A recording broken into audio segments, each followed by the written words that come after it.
Seberapa yakin mau daftar di Akmil? Katanya susah ini itu. Tenang kawan, nggak segitunya dan nggak sealai itu. Yuk bareng-bareng kita kupas tipis-tipis seputar itu.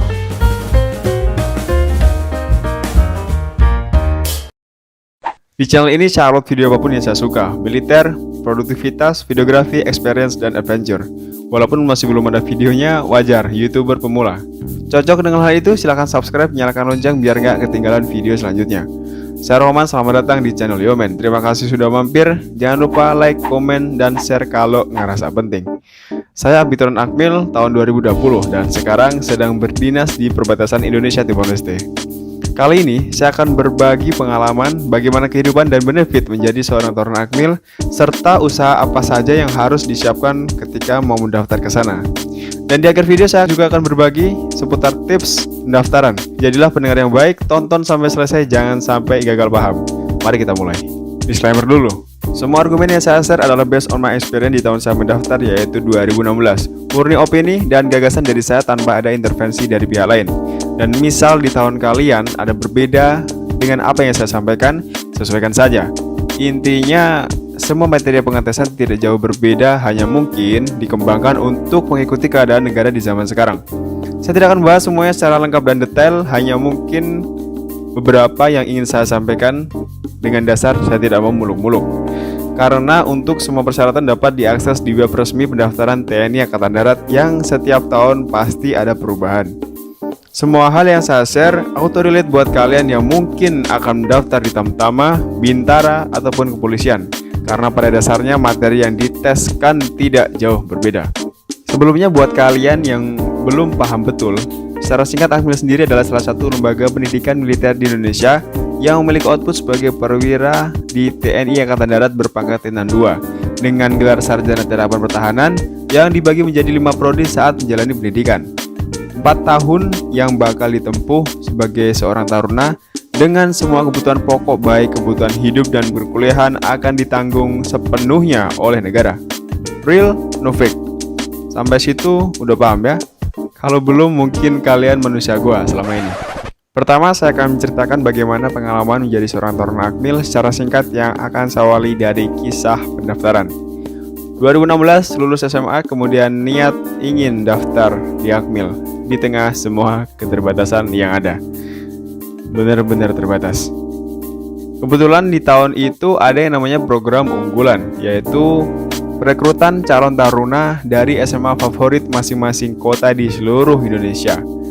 Perbedaannya dari jalur reguler adalah ketika tes Panda, mereka mengalami 2 tahap, yaitu Subpanda, kemudian dilanjutkan ke tahap Panda.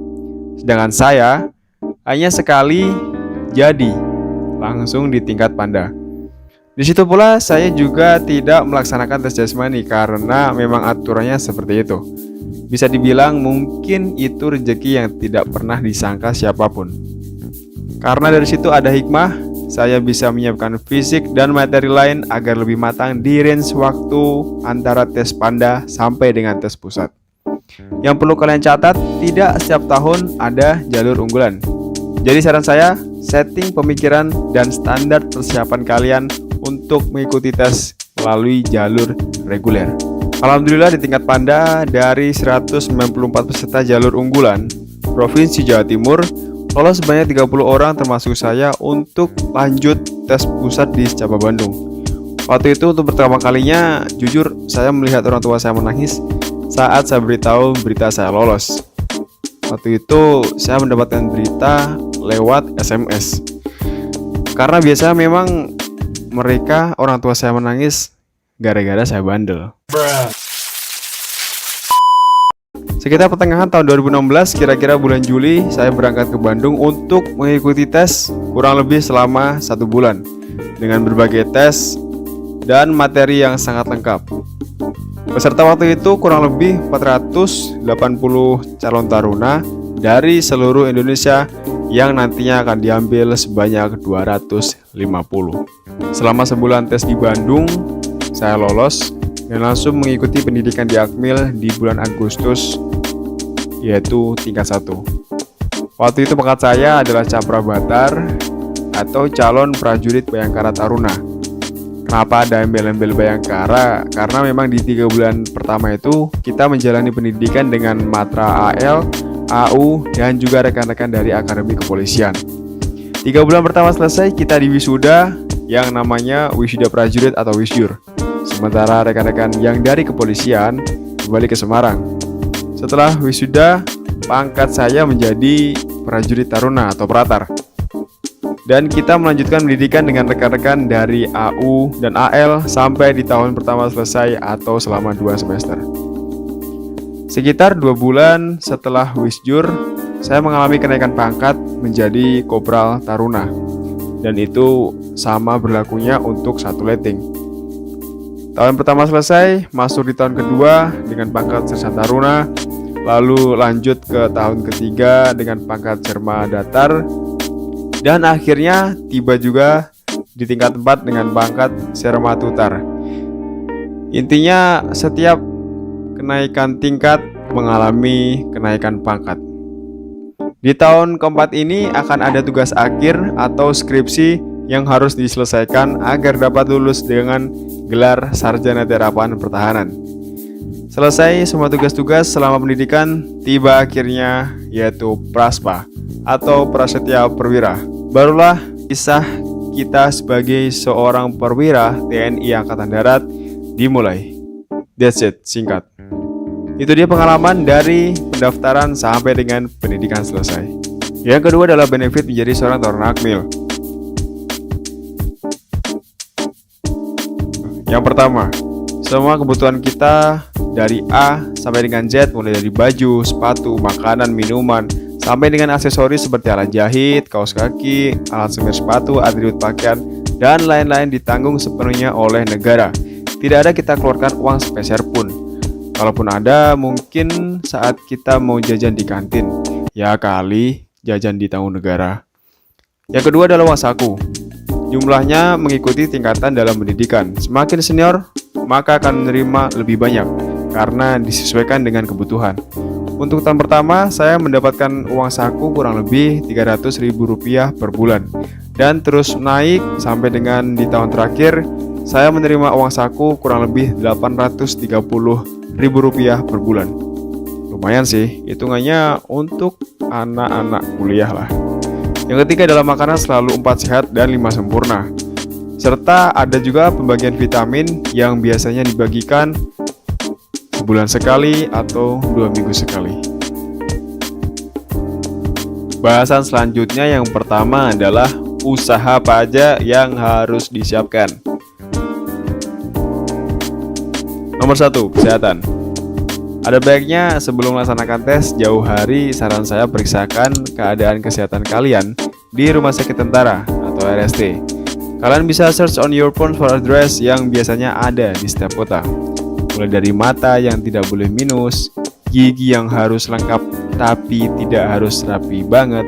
Karena saya sendiri punya susunan gigi yang juga tidak terlalu rapi ketika tes. Namun tetap ada pengurangan nilai di situ walaupun lolos.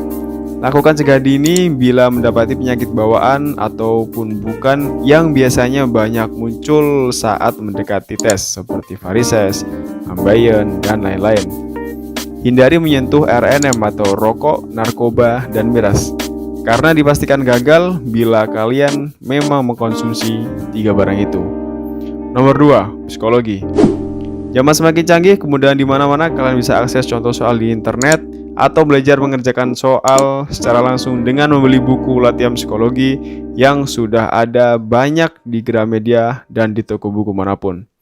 Bila masih ragu-ragu, kalian bisa make sure bagaimana hasil psikologi diri kalian dengan mendatangi Dinas Psikologi Angkatan Darat atau Dispesiat untuk melaksanakan cek dan konsul mengenai psikologi. Nomor 3, jasmani. Terdiri dari lari, renang, sit up, pull up, push up, lunges, dan juga diraga. Apaan diraga? Intinya untuk mengetahui keseimbangan diri kita, kalian bisa search di YouTube untuk contoh-contoh gerakannya. Gampang, yang penting banyak berlatih. Untuk daftar nilai maksimal masing-masing materi, saya cantumkan dan usahakan berlatih dengan skenario mindset latihan harus selalu di atas nilai maksimum agar ketika menghadapi tes tidak terlalu berat dalam pelaksanaannya serta tidak mengalami kelelahan yang berarti. Alternatifnya, kalau kalian memang kurang confidence dengan kekuatan diri sendiri, kalian bisa join latihan jasmani yang biasanya ada pelatih dari TNI di lapangan umum kota kalian. Menurut pengalaman saya, selama mempersiapkan kekuatan jasmani, jangan sampai berhenti berlatih lebih dari 2 kali 24 jam atau 2 hari. Bukan berdasarkan studi manapun, benar-benar kesimpulan dari pengalaman sendiri, karena dapat menurunkan kekuatan latihan yang telah kita bangun dengan susah payah. Buat schedule dan program latihan secara bertahap, bertingkat, dan berlanjut. Minimal ada 1 bulan full yang emang kalian pilih untuk prepare itu semua dengan skenario latihan minimal 4 kali per minggu yang terdiri dari semua materi.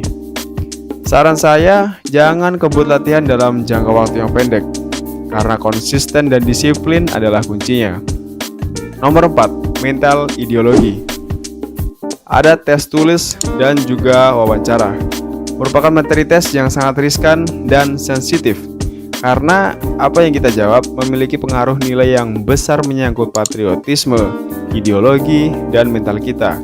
Pahami betul, perbanyak referensi seperti tentang Pancasila, Undang-Undang 45, dan pengetahuan umum, serta banyak membaca bagaimana sejarah perjuangan negara Indonesia. Di wawancara akan kalian hadapi duduk berjam-jam di mana posisi mental kalian akan di-push, kemudian bagaimana respon diri kalian. Kuasai diri, perdalam pengetahuan, insya Allah aman. Nomor 5, akademik. Materi sama seperti yang ada di ujian nasional. Tidak perlu berpikir panjang, tinggal buka-buka kembali buku kalian, latihan soal beberapa kali di setiap mata pelajaran yang sudah selesai. Sesimpel itu. Itu dia beberapa hal yang harus disiapkan dalam pendaftaran. Yang selanjutnya adalah tips-tips dan quotes yang harus kalian pedomani.